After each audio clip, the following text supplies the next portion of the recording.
I want to welcome everybody. Appreciate you taking time to be here with me. I'm Lex Sisney, and I'm the creator of organizational physics. I'm excited to do this talk. The reason I'm doing it is this is my life's work, and I get energy from teaching and sharing. Okay, so I appreciate you being here, helping me hold the space so that I can kind of do what I do and love to do. One of my what I love about organizational physics is one, it drives results, right? It works. That's most important to me. Two, I really like the theory, right? I like this idea that there's some fundamental principles that are working across all complex systems. And if you can know those principles and start to work with them rather than against them, as a leader, you'll be ahead. You'll have a key edge. And the drawback to this approach is that if you're just surfing around the web and you kind of read something about organizational physics or hear an aside, you'll just get the surface level and it'll fail to really connect. It'll sound, oh, that's obvious or that makes sense. Okay, no big deal. But if we can go a little bit deeper, we'll start to see how everything connects, everything holds together. And so that's the spirit of this call is I want to do a deep dive with you into a particular area of organizational physics, and it's about how to set the right strategy. So in this call, I'm gonna take us through a process. I'm gonna share with you how to achieve. Feedback has been like 2 to 3 months worth of strategic planning and alignment in a day and a half. And what I can guarantee is that it won't be any strategy. It'll be the right strategy for your company's stage and situation. So if you go with me on this journey, that's the main deliverable, right? And how do I align a diverse team, a cross-functional team on the right strategy in a day and a half and come after it out of that session with like energy and commitment and let's go get after it. Okay. Uh, what do you guys give me some feedback? If I said, what is strategy? What would you say strategy is? Anybody have an opinion? Like, okay, what is strategy? What does it mean? Anyone have an idea? Setting the course for the Yes. business. Setting the course. Perfect. Anyone No, else? knowing what not to do. Ooh, man, that is so powerful. Exactly right. Knowing what not to do. Love that. Good. Anyone else?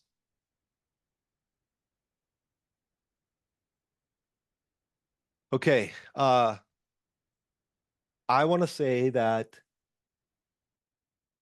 every company has the same foundational strategy. I know that sounds stupid or even controversial, but what I mean is that the purpose of strategy is to identify what are the unique, differentiated capabilities that our business needs to develop in order to capture new growth opportunities. What are the unique and differentiated capabilities that we can develop to serve growing opportunities? Now, if you're listening to me closely, that'll sound a lot like Darwin's evolutionary theory. And it's true. Okay. It is. It's evolution masked as strategy. So we're all in the same game. We're looking for energy out there in the environment. We have to develop a niche, right? Unique and differentiated capabilities that serve that niche. And it's beautiful, right? Think about that. Like, okay, we can serve customers in this new and better way. And if we can do so profitably, we're going to have a heck of a good time, right? We're going to add value to people's lives. We're going to add value to our own lives. We're going to learn. We're going to grow. We're going to have fun. We're going to get after it. So that to me is the foundational part of strategy. And I want to share a picture, if I could, to help conceptualize strategy because it's a very loaded term. Could everybody see my screen? I'm going to actually put this document into the chat window. Can you make it full screen so that we, Yes, I will. If you want to click in on the chat window to this doc, you can get a closer view.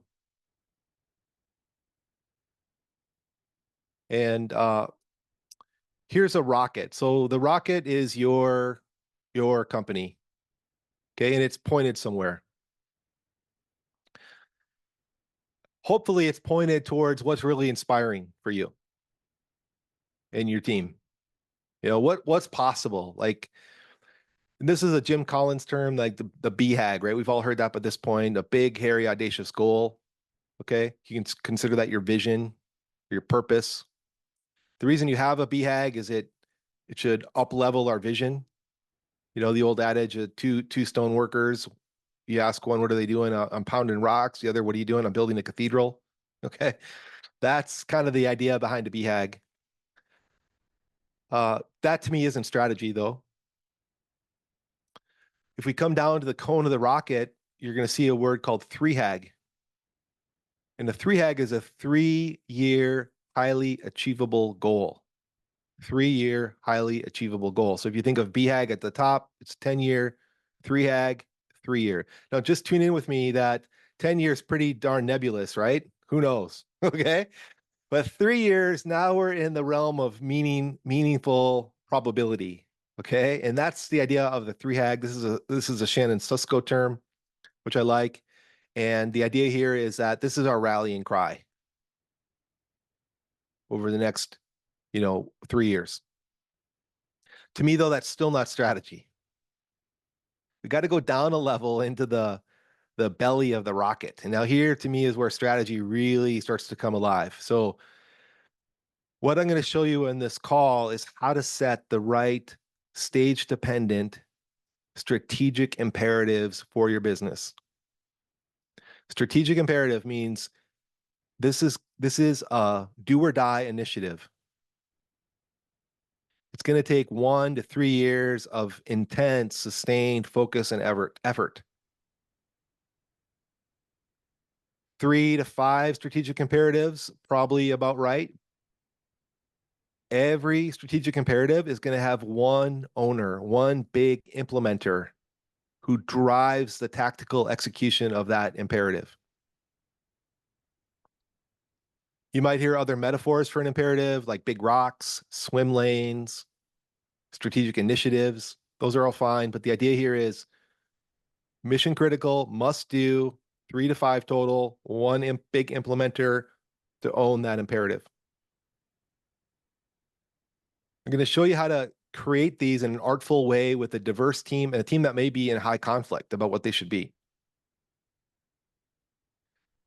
Also, then from those strategic imperatives, then we break out, cascade down annual goals. So you have an imperative that's a 1 to 3 year time frame. What do we need to do this year in terms of annual goals, right? Smart, measurable, achievable, realistic, time bound for the year. What needs to happen? So picture an imperative in your mind that has 3 to 5 annual goals. Each annual goal has an implementer, right, from the team. And once you have those things in place, then you can start to bring some short range energy and action into the strategy through your quarterly objectives and key results. And if you don't like the concept of OKRs, it's totally cool.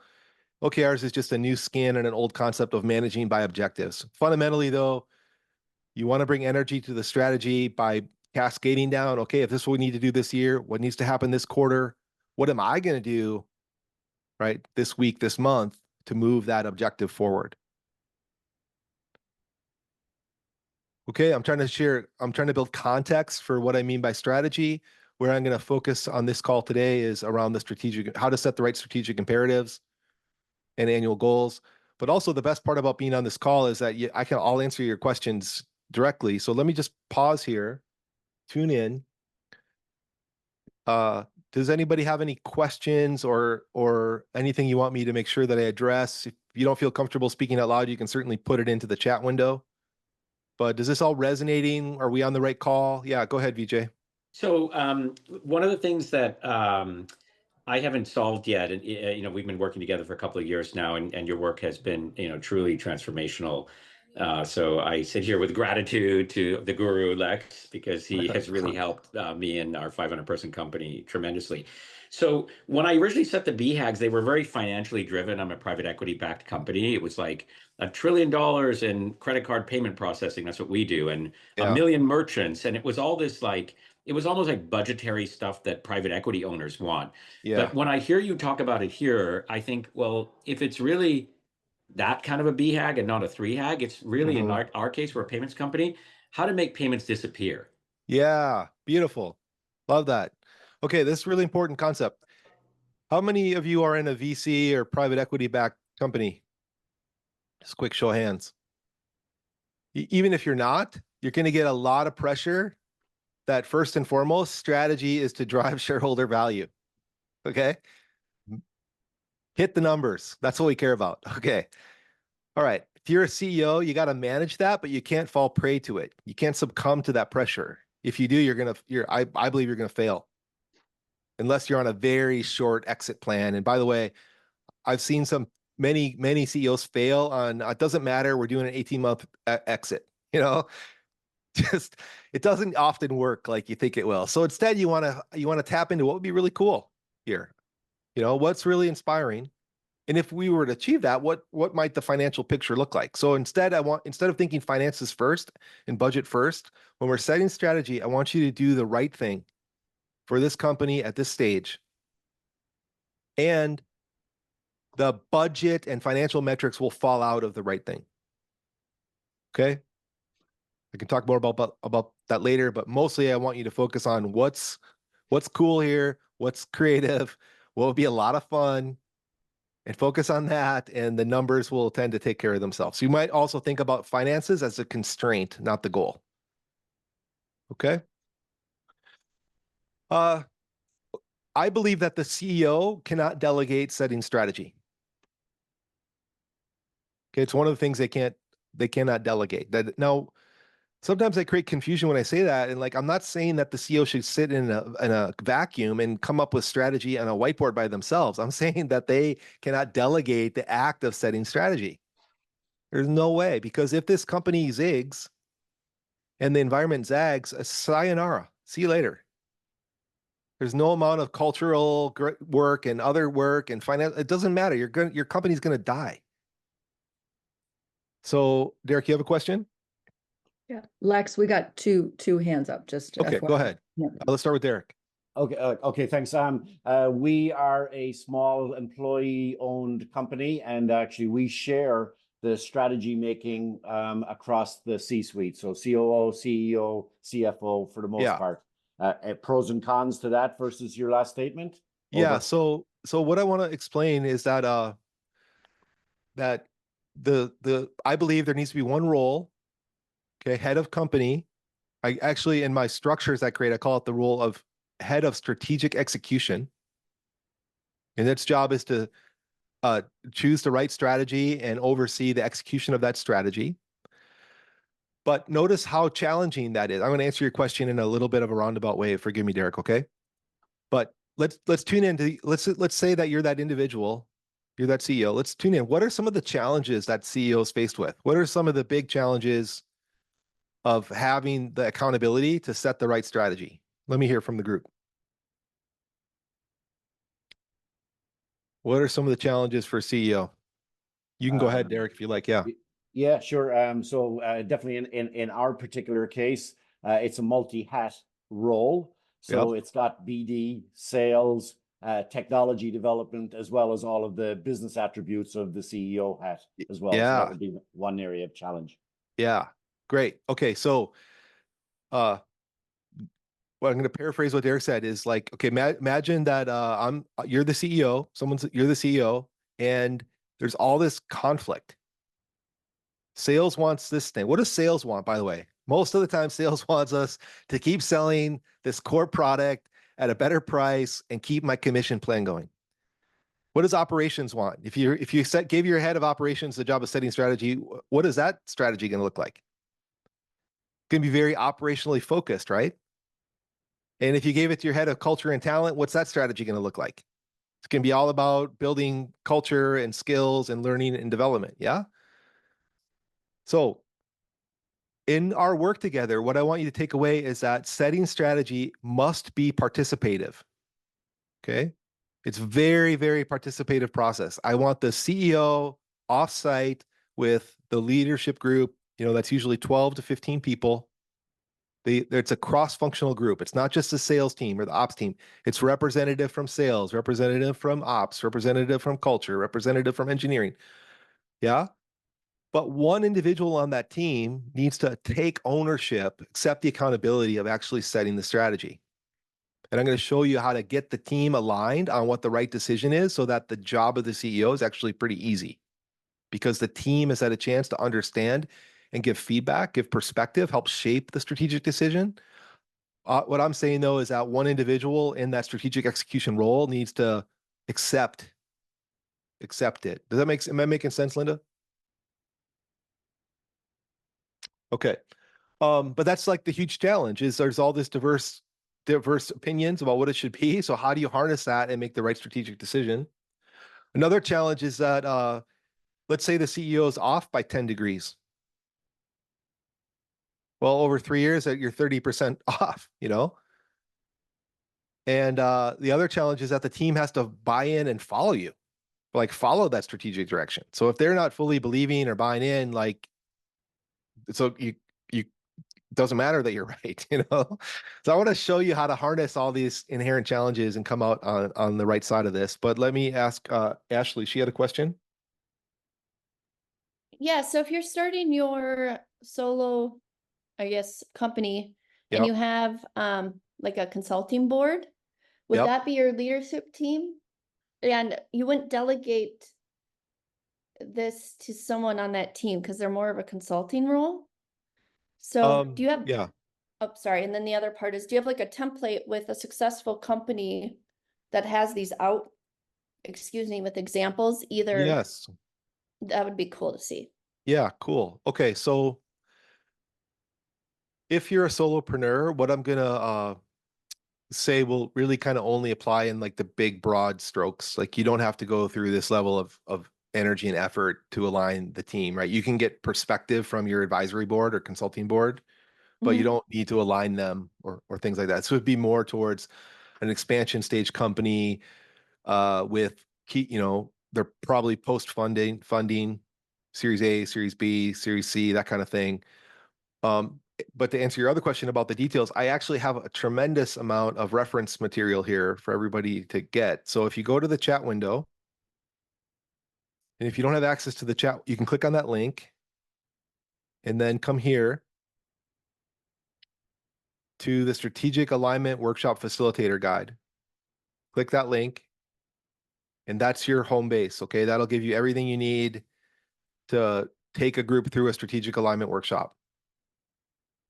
And if you, for some reason, can't get access to this document now, if you go to free tools, Strategic Alignment Workshop Guide, it'll take you here and it'll take you step by step through the process I'm going to highlight in this call, including links and checklists and everything. It's very thorough. It works very well. By the way, I've done this 300 times. I know it works. So it's all there for you. I don't want to go into that level of detail on this call. I want to kind of give you some practical tips everybody can deploy. But I do want you to know the details are here. And one more thing on the details, if you go to this page and click this here, this image, it'll open up this PDF, which has everything contained in a PDF, etc. Okay.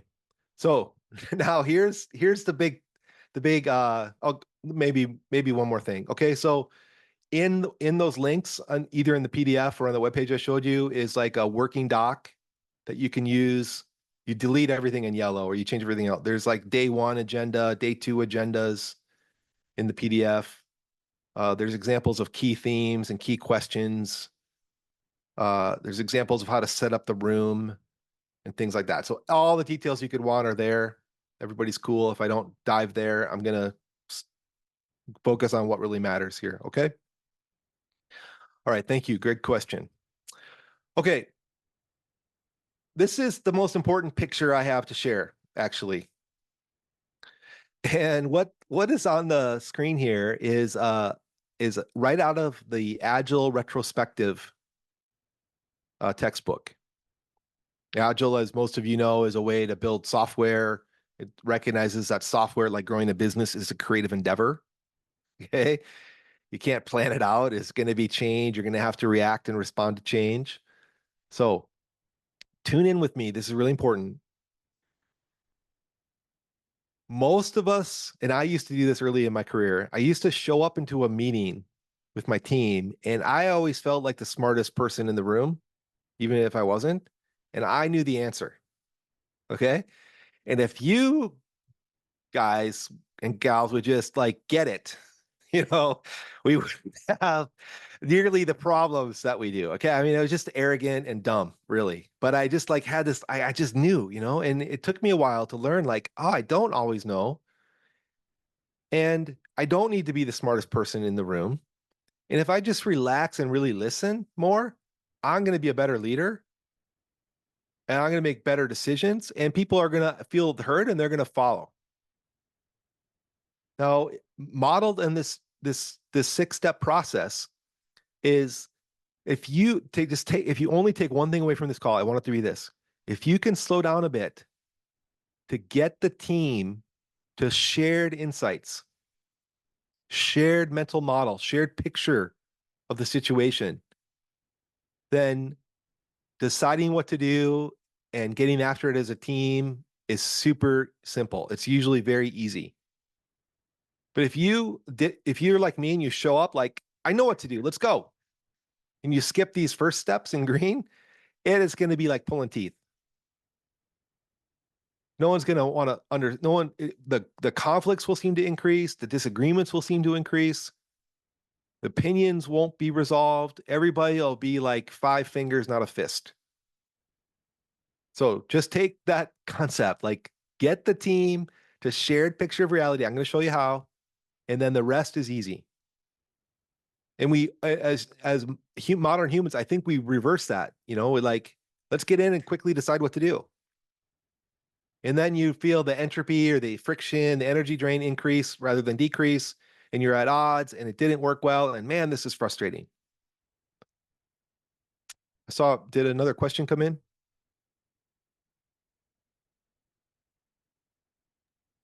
No. Okay. Good. We're good. All right. So using this agile retrospective as a guide, I want to just give you some tips about what to do at each stage, and that's going to be the heart of the call here. Okay. And again, all the details are in those links that I shared. So take from me the real world experience and tips, and then go to the details when you're ready to host your own strategic alignment workshop. All right.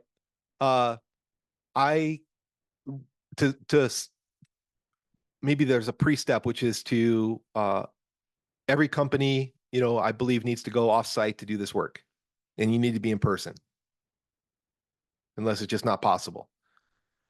And you want to go to a nice location, like good light, nature, step away from the status quo of work. One of the principles behind organizational physics is that short-range pressure will overpower long-range needs. Strategy, by definition, is setting the long range. So go off-site. I keep my groups under 15 people. It's harder to manage more than that, and it takes more time. But if you're at like 8 to 15 people, you're in the right range. And I mentioned that it needs to be cross-functional. So it's the morning of day one. In terms of setting the stage, what I first do is I have the room set up in a particular way. And I want the room set up in a horseshoe seating. And as the facilitator, I'm going to sit on one of the ends of the horseshoe. And I want the CEO diagonal from me, kitty corner, so that I always have eye contact with him or her, and I can read body language. I don't want them near the front of the horseshoe, because in their role, I don't want them to dominate the conversation. Right. So and I'll be doing a lot of interactivity with the group. And so I want them kind of 2/3 of the way through, so they're not oversteering the direction of the conversation. I'll have the CEO, and you can follow this in the details, say a few words, welcome the team, thank the team, and then they'll turn it over to me. I'm acting as a facilitator. And just as I tried to do at the start of the call, what I want to do is say that, okay, to the CEO, like, you have a role here. It's the big implementer of the whole strategy, which means that this is not a democracy. It's not a democratic vote. It's very participative. But when it comes time to make the decision, because of your role, we're gonna hand it over to you to decide. And I've run that process across 16 countries. I've never had an issue. Mostly I haven't had an issue because people kind of get it in theory, but when they actually are in there shaping the strategy and being heard, like, all the resistance goes away. And there's actually a lot of gratitude because we end the decision making paralysis. You ever been in a company where you can't make a freaking decision because nobody knows who's really accountable and you just cycle? It's like exhausting. Don't go there. Like, stop that. Like, every meeting you have, you should actually call out who is the implementer of this decision, which means who's going to drive the implementation. That's your decision maker. Other things I'll do during set the stage is I'll ask for volunteers to play some other roles, which I've written up in the details. And basically what I'm trying to do, like, there's like a timekeeper role and other things like that. I'm trying to offload from my own brain anything I might have to process other than really holding the space and listening. And I'm not only listening for the words, I'm also listening to feelings behind the words. So I got to process a lot as a facilitator, and I'm offloading the things that aren't essential, for other people to pick up, because I have a lot to manage. One really other important thing about setting the stage is I run tight time-bound sessions, like maximum 75 minutes together in group. And then I'll have somebody ring a chime and we'll go off on break for 10 or 15 minutes and do self-care and get energy or do our email or whatever, but then come back. So I ever been in those meetings that just go on and your butt hurts? Like, it's just the worst. So, like, time box it, get in, be present with each other, accomplish the goal at that stage, and then break and then come back, Another important thing to do during setting the stage is I'll set some ground rules, like mutual listening and respecting our time. I'll get out from the team their desired outcomes for the session. I'll explain the overall process. I'll share this agenda, and that'll take me, depending on the size of the group, like 25 minutes total. So just notice I'm setting the stage towards the goal, the process, the rules, the roles, expectations. Maybe one thing to add, I'll get the desired outcomes from the team. And if somebody's like off base, meaning like their desire is right, but it's not the right session or setting, I'll tell them right up front, we're not going to be able to achieve this, but we will be able to achieve these things. Okay. Questions about setting the stage from anyone?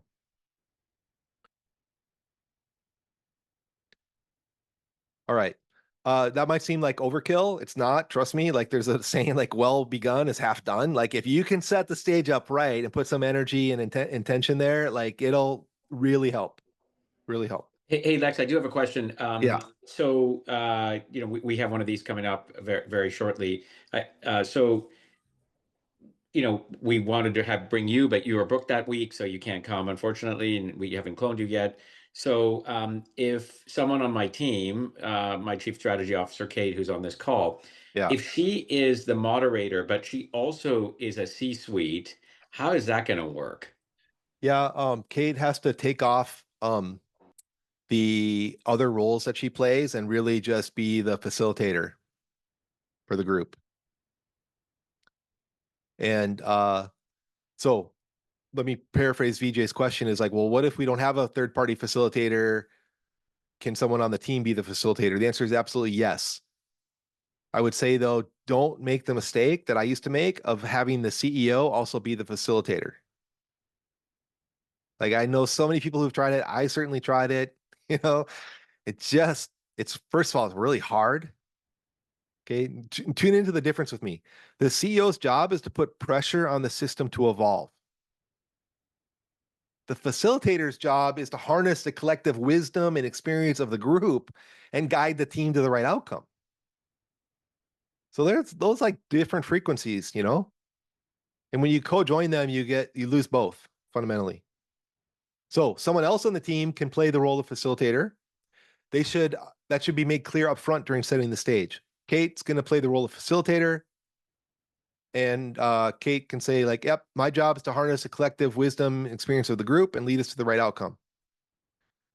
Sorry, and then just to follow up, but it could be someone from business alignment too. It wouldn't have to be her. Doesn't Could have to be. Yeah. Generally, facilitator will be a mature person, like they have some life experience. People generally follow them based on who they are, not their title or their role.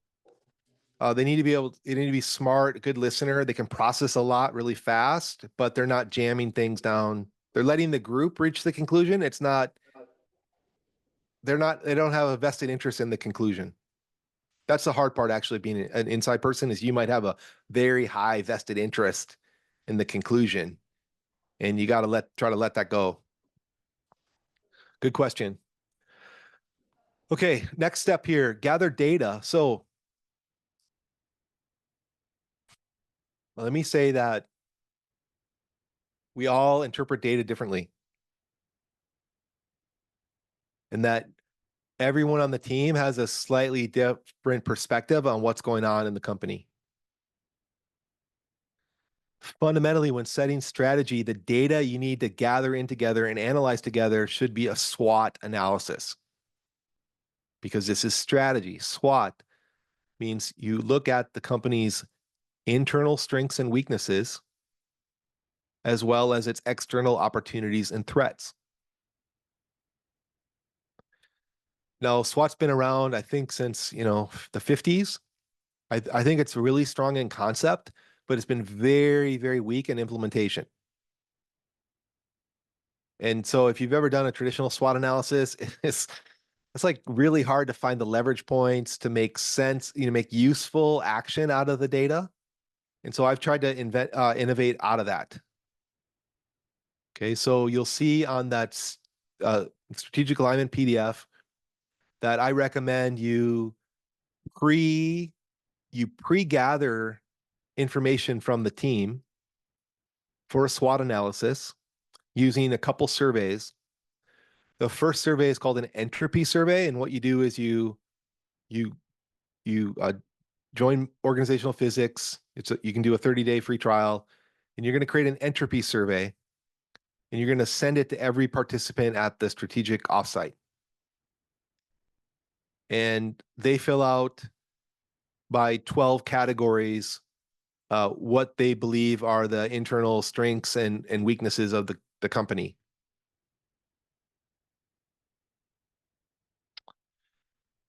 And you'll get a PDF report once you close it, okay? That compiles everybody's answers and scores, okay? And you can see the categories are here, like, what's our level of strength in terms of, brand awareness and market clout? What's our level of communications and teamwork, innovation, disruption, metrics, insight, shared vision, values? This 12 categories it's a holistic view of the whole business. And when you get that score back, it'll look really messy. Like, these are all the individual answers for this company, and you can see it looks really messy, right? And I'm actually doing that by design. Like, I want the team to tune in, like, oh, how I'm seeing things isn't always how others are seeing things. Even though we work together every day. So I'll ask, like, hey, what is this? Is this what are you seeing here? Seeing any patterns yet? What's people say, well, I see a high spread here in brand, or it looks like entropy is pretty low in structure and accountability. And I'll take the team through, and that PDF will guide you, like, different levels of insight into where the entropy is. Think of entropy as like the friction points. If you think of strengths and weaknesses as how do we create operational excellence? Because not only do you need to choose the right strategy, you have to have operational excellence. Otherwise, you're frittering away energy. You're living with friction and hardship. So this map shows where the friction points are showing up, right? In this company, the biggest friction seems to be in their processes and systems. Also, they're not very clear on their strategy, and as a result, they're not innovating like they want to. Okay. So what does that mean? Well, guess what? The answers are in the survey. So what I'll do, and this is another lens, by the way, if once organizational physics language, is say, oh, our producing force is actually looking pretty good, but man, our stabilizing quadrant is got some issues. What's going on there? My point is, the data is captured by name of all the individuals, and you'll go through as a facilitator, and I'll take the top 3 to 6 categories, and I'll assign one person to break down that category and have a little discussion about it. So what's going on in our processes and systems? I'll have Mary summarize. By the way, there's an AI summary you can do now too. But even if you use the AI summary, you don't want to just read that. You want Mary to like interpret, what's really going on in this category and share that with the group. And I'll do depending on the size of the group, I want to hear from the team their vantage point on that category. And I'm listening for the balloon to pop. Okay. And I'm capturing, notes. I'm really listening for potential improvement points. Okay. And I'm just capturing them. I'm not allowing for decision making as a facilitator. I'm just building shared consciousness about what this map here means. Maps can be the right map, it's not the actual terrain, but can be so powerful to start to illuminate to the team shared consciousness. So as we've gone through the discussion, I'll come back to these maps. I'll say, what is this telling you now? Oh, we really got to focus on reducing entropy in processes and systems. That needs to be part of the strategy. So I'm taking what were all these diverse perspectives, and by processing them as a team, they're starting to congeal into some common patterns that everybody's seeing. Very, very, very important. Okay. Questions about anything I've said thus far? Making sense in principle? Yeah, just one, Lex. Please. Some of these seem pretty tactical. If you go back to the slide you were showing before that. For this PDF here? Yeah, that one. So some of these look pretty tactical, like quality, efficiency, or even, I don't know, communication, teamwork, metric, insights. What is your advice on incorporating them in a strategy if they are very tactical in nature? Well, the reason to include them, and by the way, you just send the survey and everybody answers all 12 categories with their score and their color. Okay. But it's important to get these on the table, because if we have quality issues, for example, and the reason quality and efficiency are together is that you can't have both at scale unless they're together. You can have high quality and low efficiency, but at scale you can't. You have to efficiently have quality. Anyway, no, let's imagine that we set a strategy, but we don't look internally at our operational health, our operational excellence. Guess what? We're not going to be able to execute quickly against that strategy. So part of the strategy has to be understanding where there's entropy or friction or energy loss going on in the business, because a part of our strategy has to be to reduce those biggest peaks. Okay.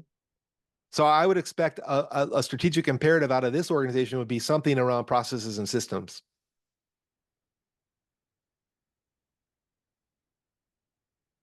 But, okay, is the inverse true? Is the inverse true as well? So in the beginning, you were talking about doubling down on the strengths, right? Creating a niche. And so if something is very, very low entropy and it's something that you're actually really good at, it's a strength. Okay. Yeah. Good call out. Okay. Let's keep going though. So I definitely want awareness internally first before we really try to figure out our external strategy. And the reason why is that the organization and us as individuals have finite energy and time. Energy's got to flow through the system. If there's big internal obstacle, friction, breakdown, energy loss, it's going to steal from our top line capacity. So we won't be able to execute and capture the external opportunity because our internal house is in disarray. So that's why it must come first. All right, so I'll spend the morning doing that, breaking down this internal scan with the business, team, building shared consciousness. I'm not allowing for decision making. I'm going at a pretty quick pace. I'm not allowing for like too much sideline discussions and things like that. I'll often use a phrase, okay, let's tighten up, which means let's come back to the process. And then I'm going to turn it over to the CEO to kind of paint a picture of what the ideal future looks like. Because that's data, and I'll have them pre-complete like the most important metrics for the business, revenue, number of customers, gross margin, other, operational metrics. And I'll say, what are high confidence numbers look like for the end of this year? And then I'll ask them to go 3 years out and I paint a picture, right? And I'll hear from the CEO, like, I want the team to hear from the CEO, see these numbers and hear like what they see that's happening out there.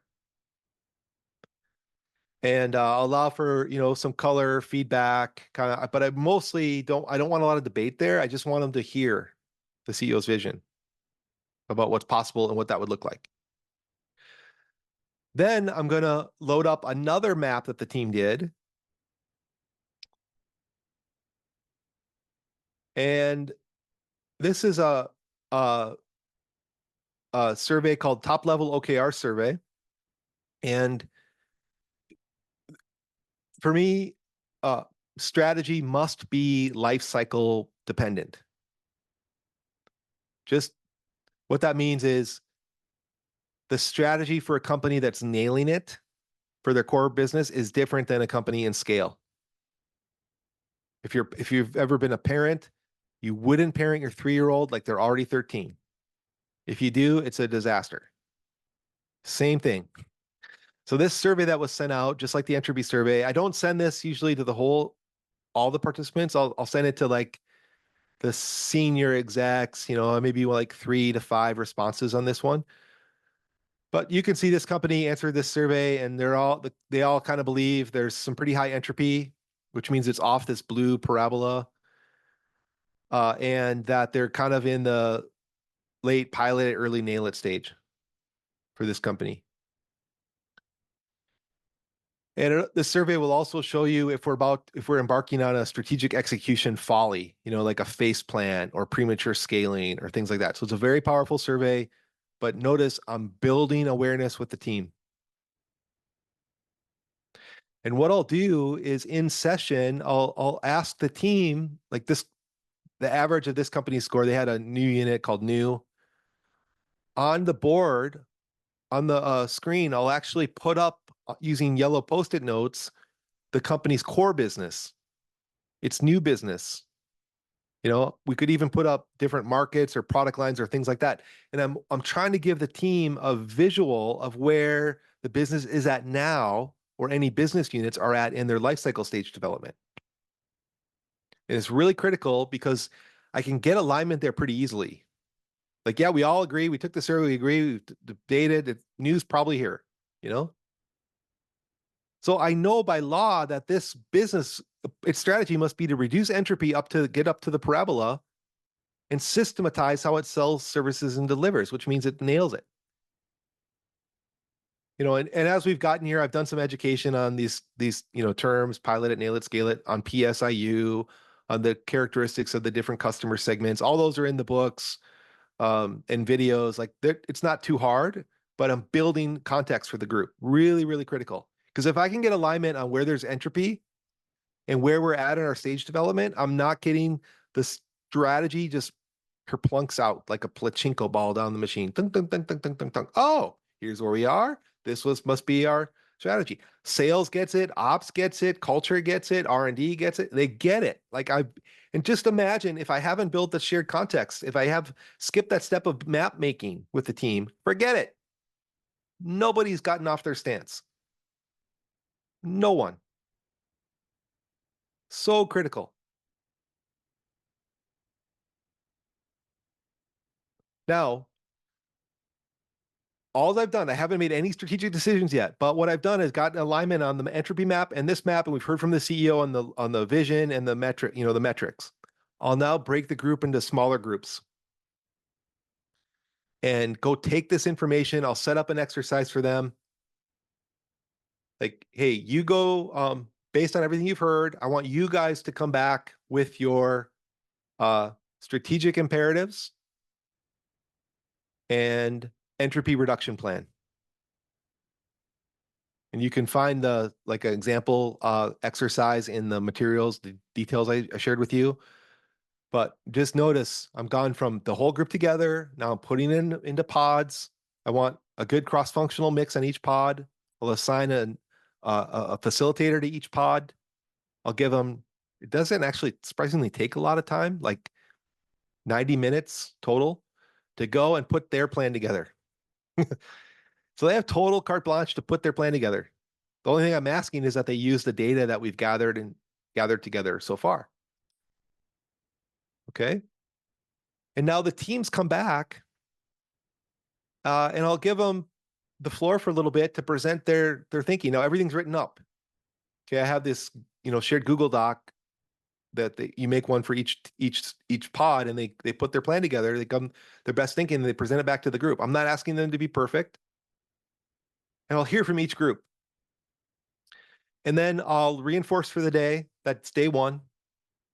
This needs to be a 2-day process because you got to sleep on these things. So end of day one, I'll go around the group. Okay, we haven't made any decisions, but how was the process for you today? And what's one thing you learned either through conversation or in session today that you want to take home and remember? And I'll go around the group and I'll end with the CEO, and that's it for day one. Go off to dinner, go get some energy. That's it. Now, as facilitator that night, now look, okay, I have an entropy map. I have a strategy map. I've got these teams, 3 teams came back with their best thinking. All right. This details will guide you how to do this. But all I do is I start stripping out everybody's answers from the 3 groups, and I'll pattern them up. I'll say, oh, look, teams 1, 2, and 3 all had a theme about this. Chunk, chunk, chunk, chunk, chunk. I like strip out all the content, all the ideas from the groups, and I look for new patterns. And then the team comes back on the morning of day 2. I'll defreeze the group. I'll ask them a question. How did you sleep? Or any insights, things like that. And I'll say, okay, here's what I heard everybody say. Look, everything that you 3 teams came back with actually ended up in 7 buckets of like pattern. Holy moly, we weren't that far off after all. Okay. Therefore, based on your contributions, not mine, right? Based on your contributions, here's what I think the strategic imperative should be. And I have an imperative, a headline, a little bit of color. Okay. And I'll get alignment on those, process with the group. CEO ultimately decides. Then we'll assign an implementer for each imperative, a big implementer. And then we'll have the big implementer go into small groups with their cross-functional team and fill out the annual goals. Okay. Now, that usually on a 2-day offsite, you'll also have time to then get the annual goals aligned on and break out the quarterly objectives and key results for that quarter. And now the CEO at this point is very much like just hearing and signing off on imperatives. And this notice is really important. The burden is shifting from the CEO to the big implementer of each imperative. They own driving that imperative forward. It's their annual plan. It's their team's key results, objectives and key results. And one of the principles of organizational physics is like cross-functional teams or pods are how you drive things forward. And so the big implementer could be in marketing, but of a strategic imperative, but the team might be an engineer, might be a salesperson, might be a process person. It doesn't matter. It's what's needed to move that imperative forward. So take that big takeaway. I took time to get us to shared insights on day 1. We slept on it. Come back, a night's sleep. I've presented back to them what they came up with. Okay, done and dusted. I harness the collective wisdom and experience of the group based on real data, their best thinking. And now we just created an action plan, right? Shows up as implementer owners or imperative, big strategic imperative, big implementers, annual goal implementers, OKR owners. Anything that's not captured there is in a separate action plan that we pick up in our regular strategic execution team meetings. And all I got to do now is reinforce with the group. You know, hey, we know what we want to do, but what's new? What's a new quality of expression that you want to bring forward in your work? You want to be more courageous, better listener, more hustle, more clarity, whatever. I'll go around. I always end with the CEO. By the way, the CEO always speaks last when we reinforce with the final word. They answer the question and then any final word, and that's it. Okay, Adam or VJ, just calling you out because we've done this process together. Do you want to share any color or context with the group about what that process is like? Yeah, look, we started working 2 years ago. You and I worked on the SIs, the strategic imperatives. You put them what you called at that time the strategy mill, and we rolled them out, and it transformed our business. I mean, to put into context, we went from $100 million of revenue to almost $200 million of revenue in that kind of 2-year time period. So it's just been tremendously helpful. What is different about what I'm hearing today, which is what I have been seeking, is at that time it was more you and me doing the SIs, and I actually rebuilt the entire management team. I have 7 C-suiters. We're a 500-person company. Kate, who's on this call, is our chief strategy officer. She was part of the team, but she then got promoted to be chief strategy officer. Now I have a super high-powered 20-person ELT, extended leadership team, and a 7-person C-suite, including myself as CEO. What's different about what I heard today, which is so powerful, is that if each of the big implementers are creating this in the offsite, then it's not, well, VJ gave that to me because he came up really with it important. with this external guy who we never met called Lex Sisney, and he wrote this book, and it seems kind of complicated, and who read it anyway? He probably didn't read it. What you have just described to me is like kaboom, my brain is exploding with joy because we all know this, right? When people who work for us develop the plan with their own hands and mold the clay, that's right. they're so much more vested in their personal growth. Yes, really important. And the energy unleashed is humongous, right? So that's a first takeaway from everything you said today. The second takeaway is to focus on that entropy reduction. We are a company that processes $230 billion of payments through our software system. It's a $250 billion. Our BHAG is to get to $1 trillion. Sounds crazy, but I think it's doable in 3 years. And so we have so much entropy because we have a business that's 23 years old that is in milk it. That cow is almost going to be, buried in the ground, but we're milking it.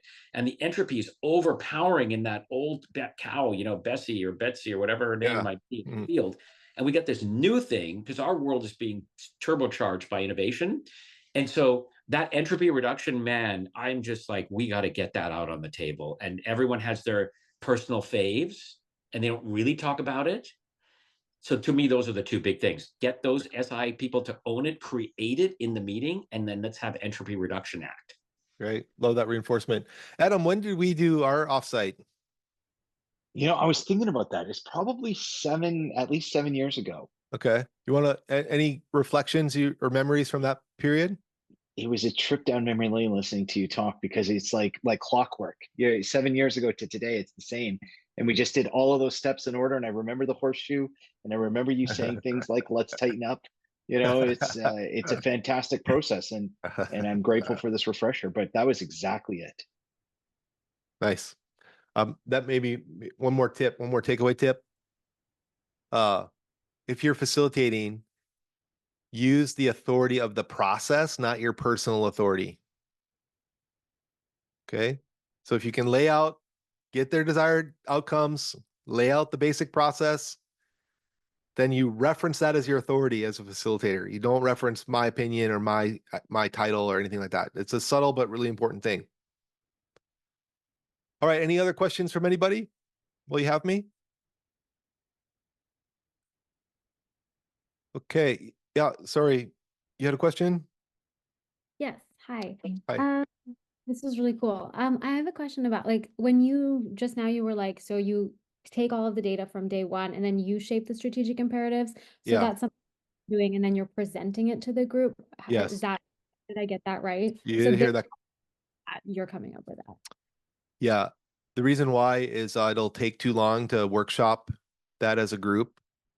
And there's a constraint there though, right? I'm not taking what the team heard and I'm making up my own imperatives that night. I'm like literally cutting and pasting what they came back with, and I'm looking for buckets of like similars, patterns, and I'll present that in imperative language back to them. And they'll want to tweak it a little bit, but it's usually directionally correct. And now imagine you're the CEO, like you don't even have to make the decision. It just like fell into your lap, and it's life cycle based. It's accounting for internal, areas of improvement, operational excellence. It's identifying where the unique opportunities are in the marketplace, and everybody's had a chance to shape it. Very different than a traditional model. Okay, let's recap.